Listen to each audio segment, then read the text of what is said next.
Pinikot ang amo.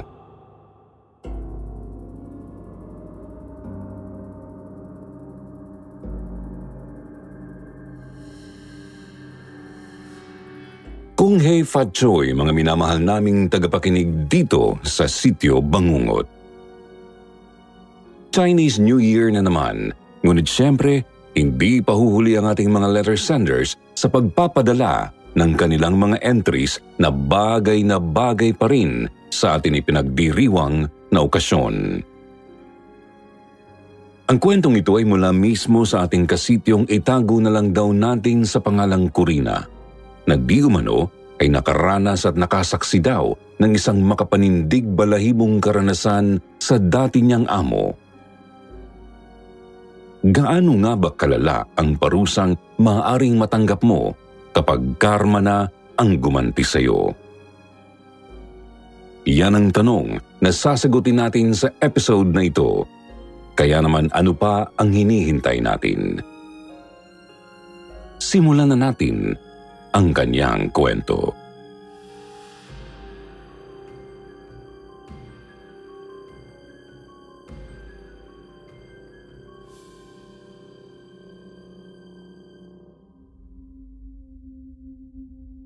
Dear Sir Jupiter at sa lahat po ng nakikinig dito sa Sitio Bangungot.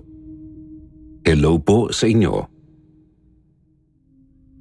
Itago niyo na lang po ako sa pangalang Corina. 41 years old, may-ari ng isang maliit na sari-sari store dito sa Pasay. Matagal na po akong fan ng inyong channel, kaya naman naisipan kong magpadala na rin ng sarili kong kwento. Lalo na at nalalapit na rin naman po ang anibersaryo mula nang mangyari sa akin ang karanasan nito. Nangyari to nung mga panahong namamasukan pa ako bilang kasambahay sa Maynila.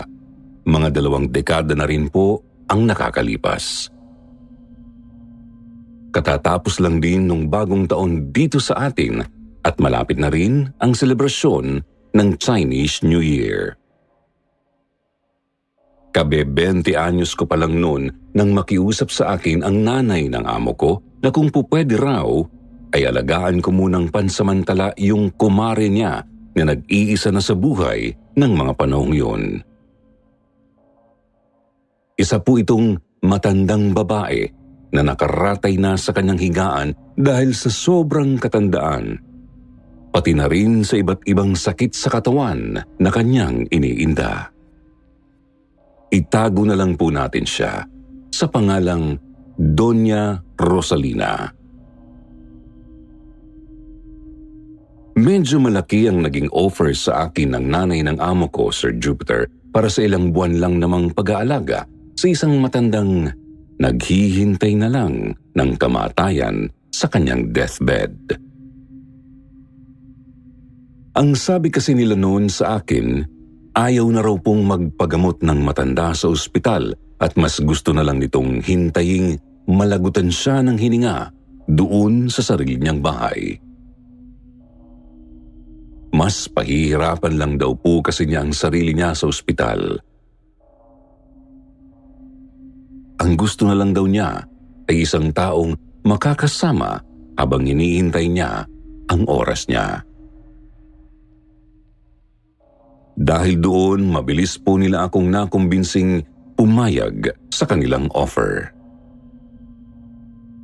Malaki rin kasi ang utang na loob ko sa dati kong amo dahil sila po ang nagsisponsor noon sa pag-aaral ko sa kolehiyo.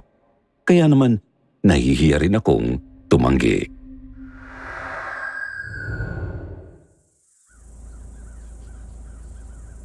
Kung tama po ang pagkakatanda ko, nakatira noon si Doña Rosalina sa isang village na malapit sa New Manila.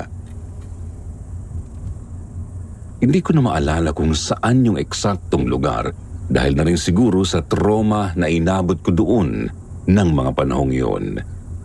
Pero tandang-tanda ko na nung ihatid ako ng driver ng amo ko sa tapat ng malaking bahay na tinitirhan ni Doña Rosalina sa bandang dulo ng village na yon, talagang nawirduhan ako sa mga tao doon. Kagigising ko lang kasi noon dahil tulog ako sa buong biyahe namin. Kaya hindi ko na rin alam kung nasaang lupalop na ba ako ng Pilipinas. Basta pagkababa ko pa lang ng sasakyan, nakita ko na biglang natigilan yung mga taong nakatambay sa labas at lahat sila biglang napatingin sa akin. Lalo na nung isa-isa nang ibinaba ni Kuya Jomel, yung driver, ang mga gamit ko. Para po silang nakakita ng multo, Sir Jupiter. Akala mo sila mga gulat na gulat at ngayon lang nakakita ng tao. Kulang na nga lang ay mapataas ang kilay ko noon. Sabi ko pa sa sarili ko na ang tsitsismosa ng mga taong yun dahil talagang sinundan nila ako ng tingin hanggang sa makapasok na ako sa loob ng malaking gate at hanggang sa umalis na ulit ang sasakyan na naghatid sa akin doon. Napailing na lang ako. Minabuti kong ipagkibit-balikat na lang ang kawirduhan nila. Tapos pumasok na ako noon sa loob ng malaking bahay para puntahan sa kwarto niya yung bago kong magiging amo. Ang instruction kasi sa akin, pagkarating ko raw sa bahay, ay magpunta agad ako dun sa nag-iisang kwarto sa second floor dahil nandoon daw si Doña Rosalina. Aaminin ko, Sir Jupiter, malaki at napakaganda sana ng bahay ni Doña Rosalina. Pagpasok ko pa lang, napansin ko na agad noon yung magagandang vase at iba't ibang mga decorations doon na pang-Chinese. Dahil na rin sa mga kulay at disenyo ng furnitures doon na karamihan po ay gawa sa kahoy na hindi ko naman matukoy ng eksakto kung ano. Basta maganda yun, lalo na yung maliit na altar na nasa ibabaw ng aparador na mahogany ang kulay, na may nakadisplay na 3 iba't ibang kulay ng Buddha figurines, saka yung mga gintong maliliit na kupita at tasa. Kaya lang, Sir Jupiter, kahit sobrang humanga talaga ako sa ganda at laki ng bahay na yun, talagang napangiwi naman ako sa dumi at baho ng lugar. Halatang matagal na pong hindi nililinis yung bahay dahil amoy kulob na yun na may halong alikabok at bulok na amoy na hindi ko maintindihan kung saan nanggagaling. Natatandaan ko pa nga na ang una kong ginawa noon ay buksan agad yung mga bintana para naman sumingaw yung mabahong amoy na yun palabas. Tapos pumasok sa loob ang sariwang simoy ng hangin. Kaya lang po hindi pa man ako tapos noon sa ginagawa ko, nagulat na lang ako nang bigla akong makarinig ng sigaw na nanggagaling sa itaas. Sigaw ng isang matanda na parang dumadaing at humihiling sa kung sino na itigil na ang ginagawa sa kanya. Tama na raw, sabi niya. Hirap na siya at gusto niya nang matapos ang lahat ng paghihirap niya ngayon. Kasabay noon, bigla na lang umihip ang hangin na talagang ang lamig. Nanuot agad sa balat ko at nakapagpatayo sa mga hibla ng balahibo ko sa braso. Napalingon po ako noon sa hagdanan at napakunot ang ulo ko kasi napansin ko ang dilim-dilim sa parting iyon ng bahay. Samantalang 4:00 pa lang yata yun nung hapon at ang liwa-liwanag pa sa labas dahil hindi pa naman nagsisimulang lumubog ang araw. Umakyat ako sa second floor tapos hinanap ko na yung kwarto ni Doña Rosalina. Isa lang naman ang kwarto doon tapos parang sitting area na yung kalahati. Kaya mabilis ko rin nakita yun. Nakaawang pa nga yung pintuan kaya sumilip ako bago ko sana siya tawagin. Kaya lang, nanlaki ang mga mata ko nung nakita ko ang hitsura ni Doña Rosalina. Nakaarkong maigi ang katawan niya, Sir Jupiter, sa sobrang pagkakaliyad niya sa higaan. Pilit niyang inaabot yung likuran niya dahil may iniinda siyang masakit dun hanggang sa magawa niyang tumagilid. Na-expose sa akin yung nakabukas na likuran niya kasi po yung damit niya, Sir Jupiter, may hati sa gitna. Kitang-kita ko po, Sir Jupiter, yung napakalaking bukol na tumubo sa likuran ng matanda. Meron yung butas sa gitna na parang kay lalim-lalim na halos kasya na yata ang isang daliring hinlalaki. Biglang umalingasaw yung amoy na parang bulok na hindi ko maintindihan, kasabay ng paglabas naman ng manilaw-nilaw na likido sa butas na yon ng bukol ni Doña Rosalina. Diring-diri ako sa nakita ko, Sir Jupiter, lalo na nung bigla yung kumayat dun sa mismong higaan niya. Kung hindi ko natakpan ang bibig ko, baka nasuka na ako nun. Talagang babaliktad ang sikmura ng sino mang makakakita nun. Kahit na ganoon, nakaramdam pa rin naman ako ng awa dun sa matanda, Sir Jupiter. Kaya huminga na lang ako ng malalim at nagsuot ng face mask, tapos saka ako kumatok sa pintuan niya. Paglingon sa akin ni Doña Rosalina, kitang-kita kong punong-puno rin ng malalaking bukol ang mukha niya. Yung iba doon may mga langib na at tuyong dugo, pero yung iba, sariwang-sariwa pa at parang pumutok pa yata sa kaiiri niya kanina. Tumutulo din sa mga bukol niya sa mukha yung nakakadiri at mamabahong nana, Sir Jupiter. Hindi ko nga alam kung nagawa ko pa bang itago noon yung pagkadisgusto ko sa itsura niya. Naaawa ako sa kanya, pero talagang nakakadiri yun na gusto ko na lang ipikit ang mata ko ng mga sandaling yun para lang hindi ko na siya makita. Naisip ko, yun siguro ang dahilan, kaya pinagtitinginan ako ng mga tao kanina sa labas.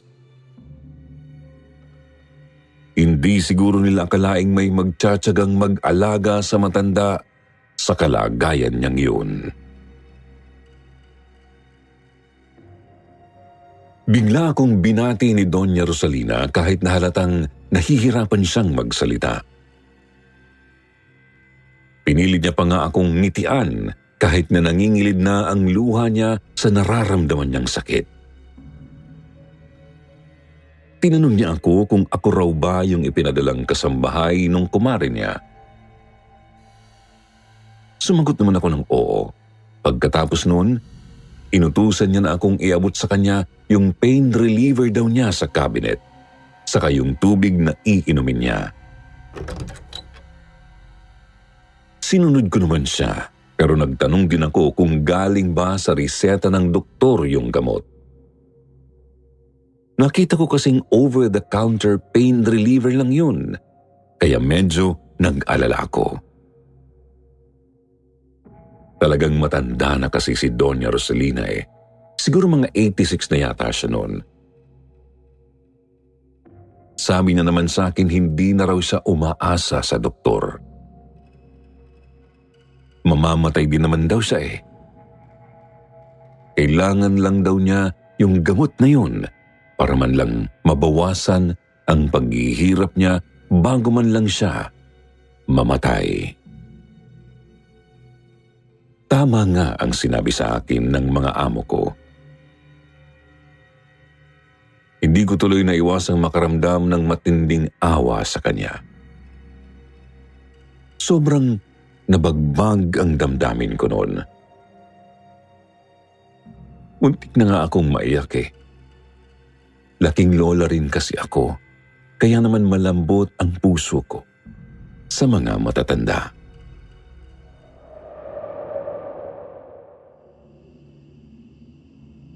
Unang gabi ko sa bahay na yun, ang sabi sa akin ni Doña Rosalina, free daw akong mamili ng tutuluyan ko sa 3 kwarto na nasa ground floor. Pinili ko naman yung kwartong malapit lang sa may hagdanan para naman mabilis lang akong makaakyat sa itaas kung sakaling kailanganin ako ng matanda sa hating gabi. Medyo maalikabok yung kwarto pero hindi naman magulo, kaya kaunting walis, unas at pagpaglang, naging okay naman agad ako. Maaga akong nahiga sa kama dahil maaga ring natulog si Doña Rosalina ng gabing yun. Epekto na rin siguro ng gamot na ininom niya kanina. Kaya lang, namamahay yata ako kaya hindi ako dalawin ng antok kahit na ang tagal ko nang nakapikit. Hindi ko isinarado ng maigi ang pintuan ng kwarto ko para nga marinig ko agad kung tatawagin ako ng Donya. Nakaawang pa rin yun ng kaunti kaya natatanaw ko yung hagdan sa tapat. Hindi ko alam kung anong eksaktong oras yun, Sir Jupiter, nang maya-maya ay bigla na lang akong nakarinig ng mga yabag na tila may bumababa sa hagdanan. Mabibigat ang mga yabag na yon. Akala mo may nagdadabog na hindi maintindihan. Sinubukan kong imulat ang mata ko pero nagtaka ako nung hindi ko yun magawa. Hindi pa naman ako tulog at sigurado ako doon dahil kanina pa talaga ako nagbibilang ng tupa sa isip ko para lang dalawin ako ng antok. Tapos ngayon ay hindi naman ako makamulat. Hindi rin ako makagalaw. Parang na-stuck ako sa pwesto ko. Nakatagilid at nakatuwid ang mga braso at paa at nakaharap pa ako sa medyo nakabukas na pintuan. Hindi naman ako agad nagpanik. Naisip ko, baka napagod lang ako sa naging biyahe ko kanina, kaya ganun ang reaksyon ng katawan ko. Huminga muna ako ng malalim, Sir Jupiter, hanggang sa unti-unti, nagawa ko na talagang magmulat ng mga mata ko. Pero ganun na lang po ang gulat ko kasi ang bumungad agad sa akin ay yung hitsura ng babaeng nakabestidang puti na gumagapang ng pabaliktad habang bumababa ng hagdan. Sa sobrang gulat ko noon, Sir Jupiter, napapikit ulit ako. Natanong ko agad ang sarili ko kung totoo ba yung nakita ko o baka naman namamalikmata lang ako. Kaya lang po habang iniisip ko yun, bigla naman akong nakarinig ng boses na parang humahagik-hik. Napamulat ulit ako ng mata ko, Sir Jupiter, at dun ko nakita yung babaeng nakatihaya kanina na nakasilip na mismo ang ulo sa loob ng kwarto ko. Nakangisi siya. Para siyang tuwang-tuwa habang ipinapakita sa akin ang kumpleto niyang mga ngipin. Yung labi niya ang itim-itim na at yung mata niya sobrang talim ng tingin sa akin. Muntik na akong sumigaw noon, Sir Jupiter, kung hindi lang biglang may kumalabog na kung ano sa itaas. At sa isang iglap po, naglaho yung babaeng kaharap ko kanina na sobrang nakakatakot talaga ang hitsura. Talagang nakaramdam na nga ako ng hilo noon, kaya Hindi ko nagawang bumangon sa higaan kahit na naisip kong baka kung ano na ang nangyari kay Doña Rosalina dun sa itaas. Talagang umikot bigla ang paningin ko sa sobrang hilo hanggang sa nawalan ako ng malay noon at hindi ko na matandaan pa kung ano ang sumunod na nangyari.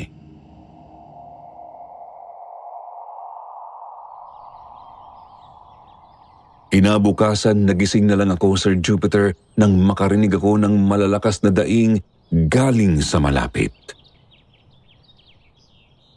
Pagmulat ko ng mata, dun ko napagtanto na kaya pala ang sakit ng katawan ko dahil nakahiga ako sa sahig, dun sa mismong ibaba ng hinihigaan ni Doña Rosalina. Hindi ko alam kung papaano ako napunta doon at nang tanungin ko naman yung matanda, hindi naman siya nagsalita at nagpatuloy lang siya sa pagdaing. Sabi niya ang sakit-sakit na naman daw ng mga sugat niya. Hindi na naman daw siya tinantanan kung sino man yun na tinatawag niyang demonyita. Gusto niya na raw matapos ang paghihirap niya kaya sana raw ay tulungan ko siya. Nanghingi pa siya sa akin ng tubig dahil iinom daw siya ulit ng pain reliever. Binigyan ko naman siya, pero kasabay noon ay ang pagpapaalam ko na aalis na ako't babalik sa dati kong amo dahil hindi ko kayang magtrabaho sa bahay niya. Sabi ko, may nangyaring kakaiba sa akin kagabi. Ikinwento ko sa kanya yung nakita ko, pero ang sagot lang sa akin ng Donya, baka raw namamalikmata lang naman ako. Baka raw namamahay lang ako, kaya kung ano-anong napapanaginipan ko. Masasanay din daw ako, kaya huwag daw akong padalos-dalos sa desisyon ko. Pero hindi pa rin ako nagpapigil. Humingi na lang ako sa kanya ng paumanhin at sinabi kong wala naman akong sisingiling bayad sa isang gabing pagsama ko sa kanya dun sa bahay na yun. Wala naman siyang nagawa nung nag-alsabalutan ulit ako ng damit ko at tuloy-tuloy na akong umalis ng bahay na yun kahit na medyo nakukonsensya ako na basta ko na lang iniwan yung may sakit na matanda na nag-iisa.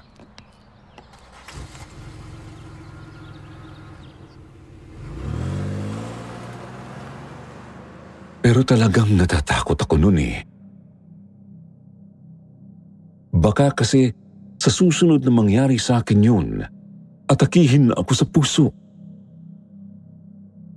Kahit nga nung makasakay na ako ng taxi habang pauwi ako sa bahay ng dati kong amo, Sir Jupiter, sobrang lutang na lutang pa rin ako. Hindi ko agad napansin na yung dinadaanan namin nung nasakyan ko hindi pala papunta dun sa itinuro kong address. Kinabahan na naman tuloy ako. Sumilip ako noon sa rearview mirror ng sasakyan at doon ko napansing ang pula-pula ng mata ng driver. Nakangisi siyang mag-isa noon, Sir Jupiter, habang nagmamaneho. Nakita ko rin na tumutulo ang laway niya na akala mo siya ay asong ulul. Wala siya sa sarili niya. Hindi siya sumasagot kapag kinakausap ko siya, kaya dun na talaga ako nagpanik. Buti na lang nabuksan ko agad yung pintuan ng taxi nung biglang bumagal ang takbo nun. Tumalon ako palabas at nagtatakbo ako ng walang lingon-likod. Halos mapaiyak po ako noon, Sir Jupiter, nung pagkalingon ko sa paligid ko nakita kong nandoon ulit ako sa tapat ng bahay ni Doña Rosalina. Dinig na dinig ko galing sa labas yung mga hiyaw at iyak niya, pati na rin po ang pagtawag niya ng tulong. kahit na mukhang wala namang may balak na tumulong sa kanya. Hindi po kinaya ng konsensya ko, Sir Jupiter, kaya kahit nangangatog ako sa takot noon, ay tumakbo ako papasok ng bahay at pinuntahan ko yung matanda sa kwarto niya. Kaya lang po, naabutan ko naman siyang tulog na tulog at naghihilik pa dun sa higaan niya.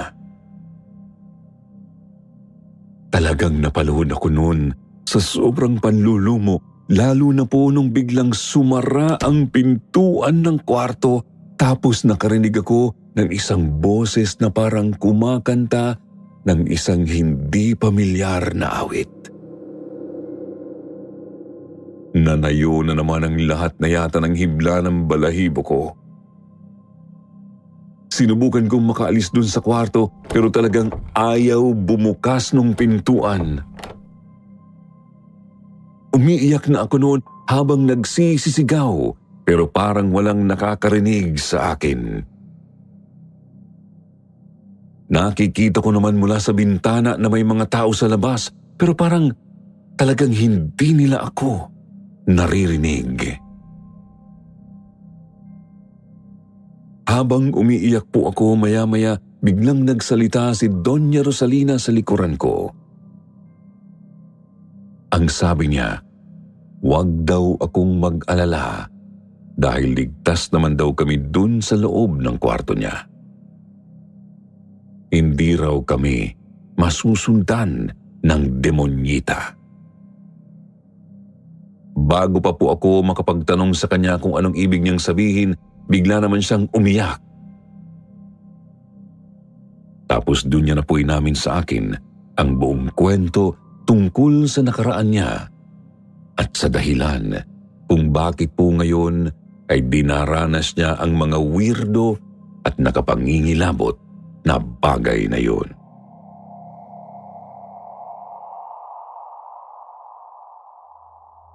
Ang sabi po sa akin ni Doña Rosalina, kaedad niya lang daw po ako nung nagsimula na rin siyang mamasukan bilang kasambahay sa isang mayamang pamilya ng mga Chinoy noon. Isang mag-asawang parehong mga negosyante at dalawang mga dalagat binata na rin nilang anak ang pinagsisilbihan niya. Sa tagal daw po ng panahon ng pagsisilbi niya sa pamilya na umamot din yata ng halos 5 taon, hindi raw po naiwasan ni Doña Rosalina na mahulog ang loob sa binatang anak ng amo niya. Natawagin na lang po natin sa pangalang Manuel. Kaya nga raw po kahit na medyo malupit at matapobre ang mga magulang nito ay tiniis niya ang lahat para lang manatili niyang kasama ang lalaki. Kaya lang po, Sir Jupiter, ayon pa rin mismo kay Doña Rosalina, umabot daw po sa puntong hindi na siya nakukontento pa sa lihim na pagmamahal niya sa binata.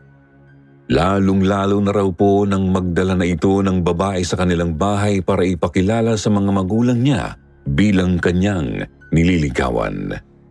Doon daw po naisip ni Doña Rosalina na pikutin ito. Yun na lang daw po talaga ang naiisip niyang paraan para sa wakas, mapasa kanya na ang minamahal na lalaki. Kaya naman para magawa niya ito ay lumapit siya sa isang kakilala niyang manggagaway upang humingi ng tulong na paibigin si Manuel sa kanya. Hindi lang daw po basta-bastang gayuma ang ginawa nila kay Manuel, Sir Jupiter. Ang kwento po sa akin ni Doña Rosalina, ipinakulam niya raw po talaga si Manuel para magawa nilang kontrolin ang utak nito. Gamit daw po ang isang hiblalang ng buhok ni Manuel at ang dugo ni Doña Rosalina ay nakagawa raw po ang manggagaway ng isang matibay na koneksyon sa mga kaluluwa nilang dalawa. Nang sa ganoon daw po lahat ng gustuhin niya ay gagawin ni Manuel, bukal man yun sa loob nito o hindi. Nagulat po ang lahat nang bigla na lang i-announce ni Manuel ang tungkol sa kanila ni Doña Rosalina noon. Pero wala naman na raw pong nagawa ang pamilya ng binata dahil ng mga panahong yon ay naipasa na raw kay Manuel ang lahat ng yaman ng pamilya nila.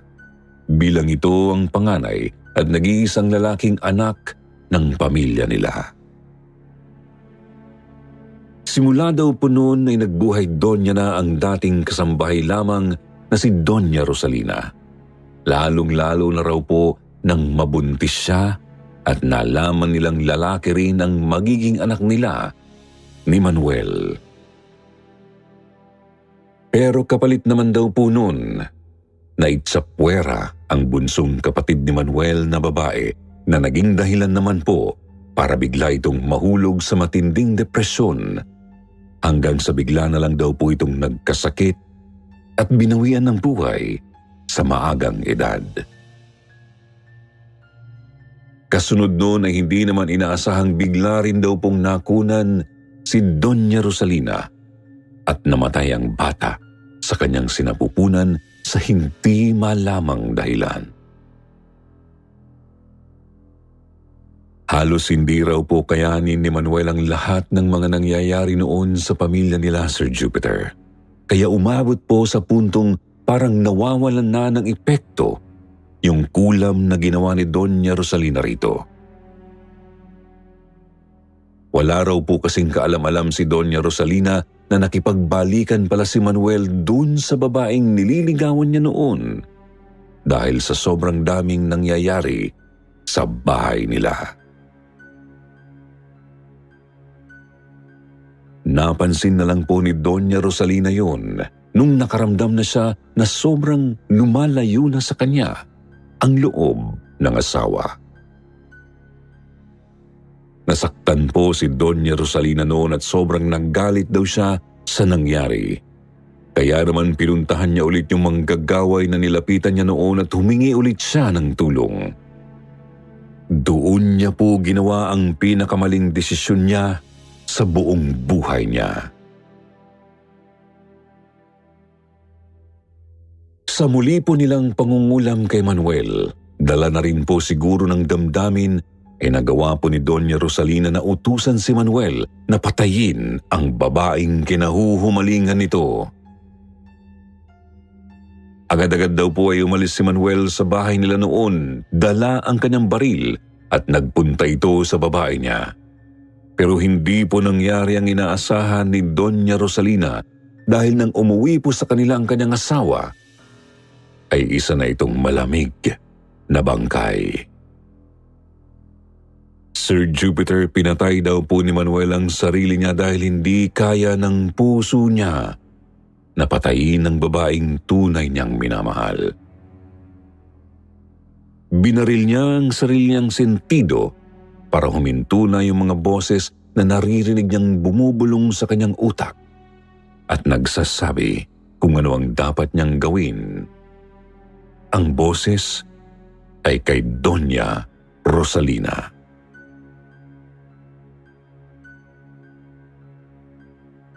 Simula nun, Sir Jupiter, hindi na rin po natahimik pa si Doña Rosalina. Palagi na siyang sinusundan ng mga kaluluwang hindi niya alam nung una kung gawa-gawa lang ba ng konsensya niya, pero napatunayan niyang totoo pala nang magsimula raw po siyang magkaroon ng iba't ibang klase ng sakit at halos hindi na siya nawalan ng iniinda. Tinutubuan siya ng mga bukol sa iba't ibang parte ng katawan niya. Nagkaroon siya ng mga nakakadiring sugat. Ilang beses din daw po siyang naratay noon sa higaan sa kung ano-anong sakit na dumapo sa kanya. Hanggang sa muli raw po siyang tinulungan ng manggagaway na kaibigan niya at sa isang iglap ay muling umayos ang kanyang buhay. Pero nang tumanda na si Doña Rosalina, Sir Jupiter, hindi niya inaasahang mas matindi pala ang gagawing paniningil sa kanya ng karma sa ikalawang pagkakataon lalo pa at nalalapit na raw ang kanyang mga huling araw sa mundo. Dito na po siya talagang hindi tinantanan ng mga kakaiba at nakakatakot na elementong hindi niya akalaing matagal na palang nag-aabang ang pagkakataong singilin siya sa mga naging kasalanan niya noon. Pahihirapan siya ng mga ito hanggang sa kahuli-hulihang hininga niya, Sir Jupiter, at yun ang sigurado niya. Wala naman na siyang magawa pa dahil ng mga panahong yun ay patay na rin ang manggagaway na tumutulong sa kanya noon.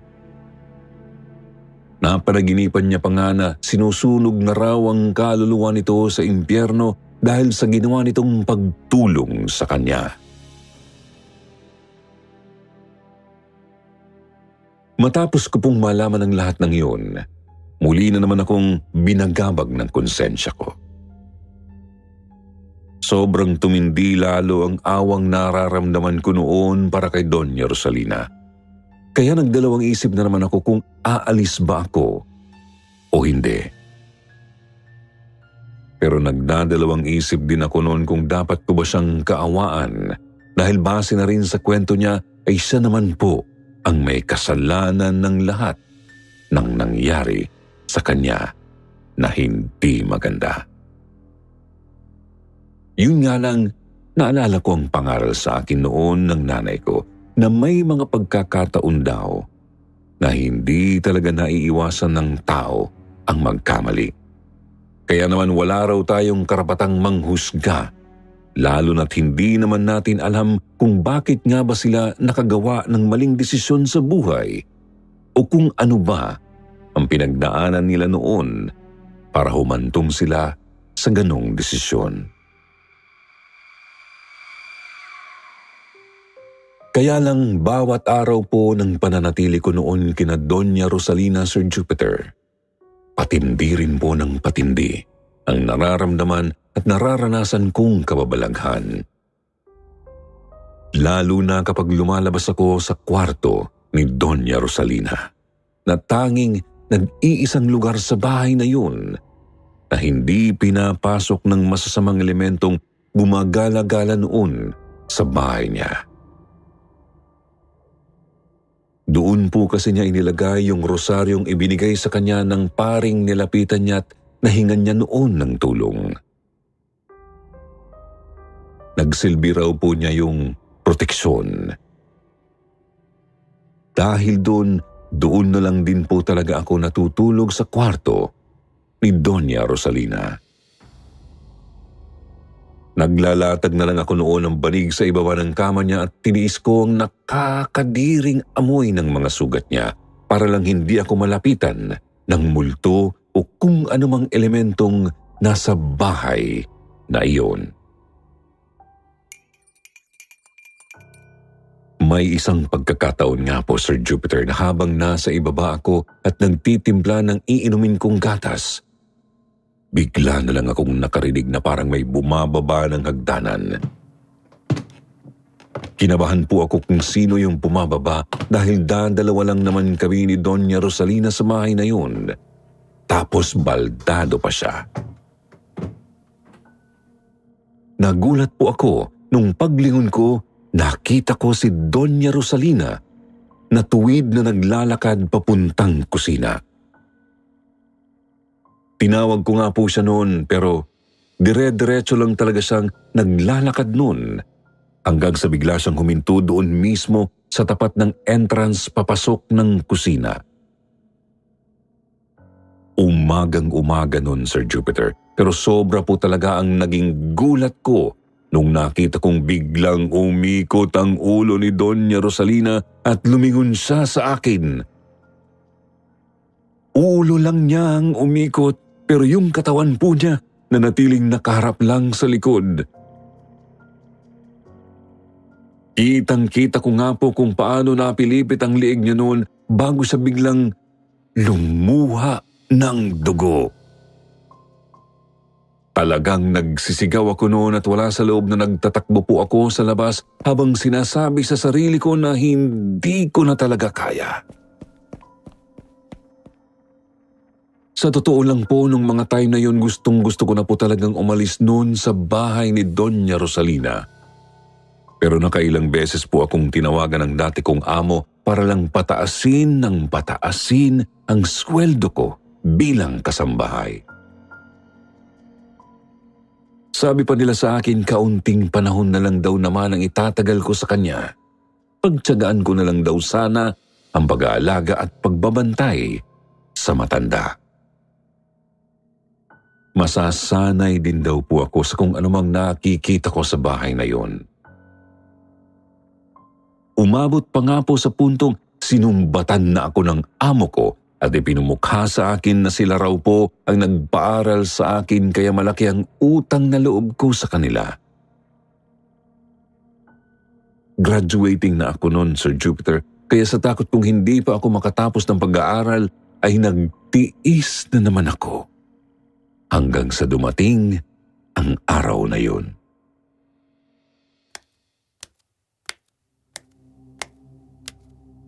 Nagtatapon po ako ng basura noon sa labas, Sir Jupiter. Nang bigla na lang akong nilapitan ng isang babaeng ilang beses ko na rin pong napansing palaging nakatingin sa bahay ni Doña Rosalina. Tawagin na lang po natin siyang Esther. Inausap niya po ako at nakipagkwentuhan siya sa akin. Medyo na-weirduhan pa nga ako sa kanya nung una kasi nga simula nang dumating ako sa village na yun, wala naman talagang nagtangkang kumausap sa akin. Maayos naman po siyang kausap at naaliw akong makipagkwentuhan sa kanya noon sa labas. Pero maya-maya ay bigla na lang niya akong tinanong kung ano raw ba ang dahilan at pumayag akong tumira doon sa bahay ng matandang iyon. Sabi ko naman malaki ang bayad sa akin. Tinanong niya pa nga ulit ako kung ikinwento rin daw ba sa akin ni Doña Rosalina yung tungkol sa manggagaway daw na tumulong sa kanya para pikutin ang asawa niyang Chinoy nung araw. Sabi ko naman, oo. Bakit niya kako natanong? Doon, bigla na lang po siyang bumuntong hininga. Saka niya sinabi sa akin na dati rin daw po siyang nagtatrabaho dito bilang kasambahay. Kaya lang po kalaunan daw po ay umayaw siya nang madiskubre niya kung anong ginagawa sa kanya ni Doña Rosalina. Ang sabi sa akin ni Esther, nahuli niya raw po kasi noon si Doña Rosalina na inuorasyonan siya sa hating gabi. Hindi raw po niya alam noon kung para saan yun, pero nang gabing yun ay natuklasan niyang hindi pala totoong may manggagaway lang na tumulong kay Doña Rosalina na kulamin si Manuel. Dahil ang totoo ay si Doña Rosalina raw po mismo ang mangkukulam na gumawa nito. Wala siyang ibang katulong kundi ang sarili niya.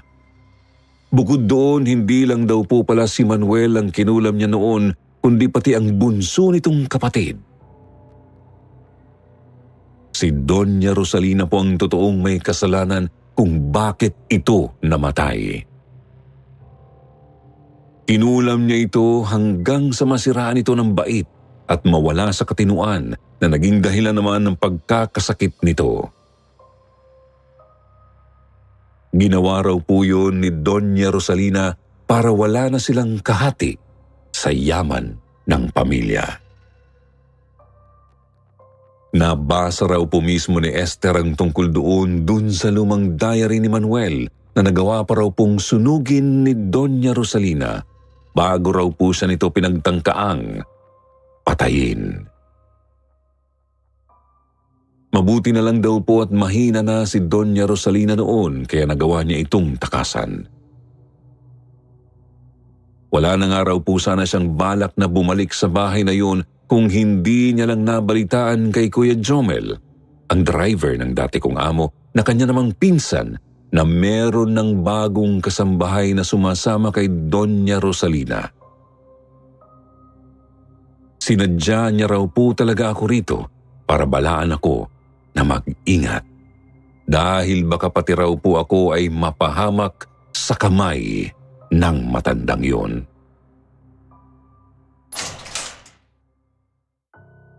Doon mismo sa mga sandaling yon, Sir Jupiter, talaga pong nagdesisyon na akong umalis sa puder ng matanda. Dali-dali po akong pumasok noon sa loob at nag-impake ng mga gamit ko kahit na ang totoo ay damang-dama kong sa likuran ko ay nagmamasid sa akin yung babaeng palagi kong nakikitang gumagapang ng pabaliktad doon sa may hagdanan. Meron din po akong nakikitang matangkad at maitim na lalaking masama ang tingin sa akin. Pero tiniis ko na lang po ang takot na nararamdaman ko noon para lang matapos na ako. Hinihintay po ako ni Esther sa labas at nangako po siyang tutulungan niya akong makatakas, Sir Jupiter. Pero hindi po naging sobrang dali ng mga pangyayari. Nung lalabas na po kasi ako ng bahay, nagulat na lang ako kasi biglang sumarado yung main door. Tapos po nakarinig na naman ako ng mga yabag dun sa hagdanan. Paglingon ko, Sir Jupiter, ayun na naman si Doña Rosalina. Naghahaba ang lieg na para po siyang sinasapian ng demonyo. Dahan-dahan siyang naglalakad noon papalapit sa akin. Takot na takot ako. Pero pilit ko pong nilalakasan ang loob ko sa pamamagitan ng pagdarasal para lang magawa kong makatagal ng hindi nahihimatay. Bigla kong narinig yung tawag ni Esther sa labas at lalo pang lumakas ang loob ko noon. Kaya nagawa kong tumakbo papunta doon sa may kusina. May pintuan din po kasi doon palabas ng bahay at swerte po ako kasi nakita kong bukas yun.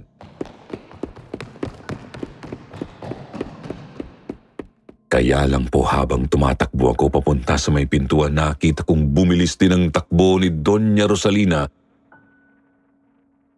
Lalo pa nga akong kinilabutan noon kasi bigla na lang siyang lumuhod sa sahig na parang nag-oorasyon.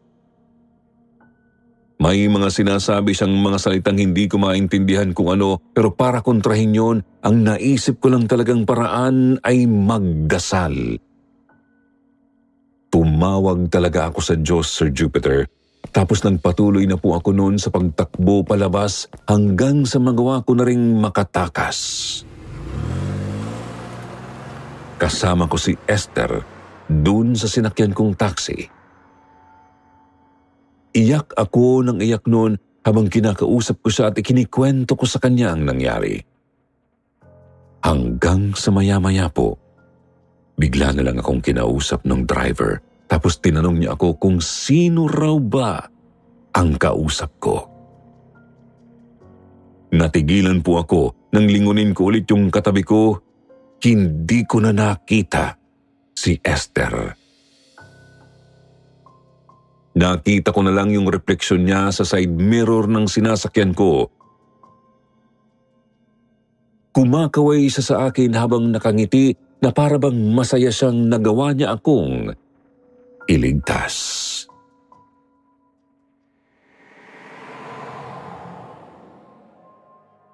Wala na akong pakialam noon kung saan ako mapunta. Hindi na rin po ako noon bumalik sa mga dati kong amo. Basta yung natitira kong pera ay ginamit ko noon para umuwi sa probinsya namin. Inilapit pa nga po ako ni nanay noon sa kakilala niyang albularyo para lang hindi ako magawang sundan ni Doña Rosalina ng mga panahong yun. Hindi ko po alam kung paano niya nalaman, pero ang sabi sa akin ng albularyo, si Esther daw po ay isa rin ngang kasambahay sa bahay na yon. Totoo pala ang sinabi nito sa akin. Pero nung nagtangka raw po si Esther na tumakas sa poder ni Doña Rosalina ay naaksidente siya. Kaya yung nakausap ko raw po talaga ay multo na. Hindi na po sinabi sa akin ng albularyo kung ano talaga ang iba pang kwento sa likod ng katauhan ni Doña Rosalina. Marami pa rin po akong mga katanungang hindi nasagot at ang sabi niya pa sa akin ay mas maigi raw pong hanggang dito na lang ang nalalaman ko para magawa ko pa raw pong kalimutan ang lahat ng nangyari.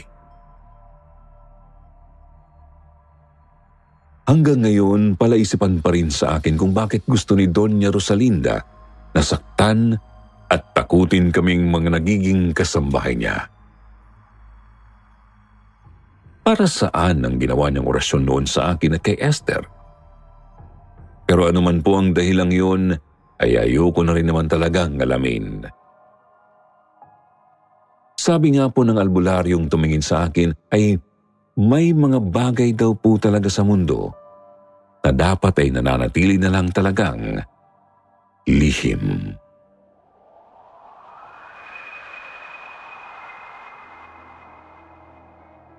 Pagkalipas po ng ilang buwan, Sir Jupiter, nabalitaan kong namatay na raw talaga si Doña Rosalinda.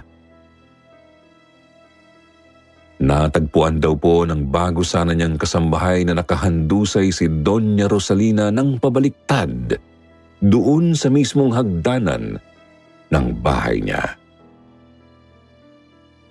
Inuuod na raw po ang bangkay nito. Lumalabas pa nga raw po yung malalaki at matatabang uod galing sa bibig ng matanda at sobrang baho na raw po ng amoy nito. Ang sabi pa nga po sa akin ni nanay, nung kunin daw ng ambulansya si Doña Rosalina, dumikit na raw po ang balat at kaunting laman nito sa sahig. Nagmansa na rin daw po yung katawan niya doon sa kahoy na flooring, kaya nakabakat na yung katawan niya doon. Meron pa rin po kasing kontak si nanay noon sa Maynila na napagsabihan niya tungkol sa nangyari sa akin. Kaya binalitaan din siya nito tungkol naman kay Doña Rosalina. Alam niyo po ba, Sir Jupiter, marami pang mga ibang mga kababalaghang nangyari sa buhay ko. Pero ito talagang karanasan kong ito ang hindi ko makakalimutan. Kaya nga po naisipan ko itong ipadala dito sa inyong channel. Sana po magustuhan ito ng ating mga kasityo. At bago ko po tapusin itong kwento ko sa inyo, gusto ko lang po sana kayong paalalahanan na marami pa talagang mga bagay sa mundo na hanggang ngayon ay hindi pa rin alam o pinaniniwalaan ng mga tao. Wala pong masama sa pagiging maingat, lalo na kung para naman ito sa ikabubuti mo. Maging mapagmatsyag at makiramdam po tayo sa mga taong nakakasalamuhan natin. Dahil hindi natin alam kung sino sa kanila ang totoo o nagpapanggap lang. Maraming salamat po sa inyo, buong Sityo Bangungot Family. At sana po ay lumago pa ang inyong programa. God bless po sa lahat.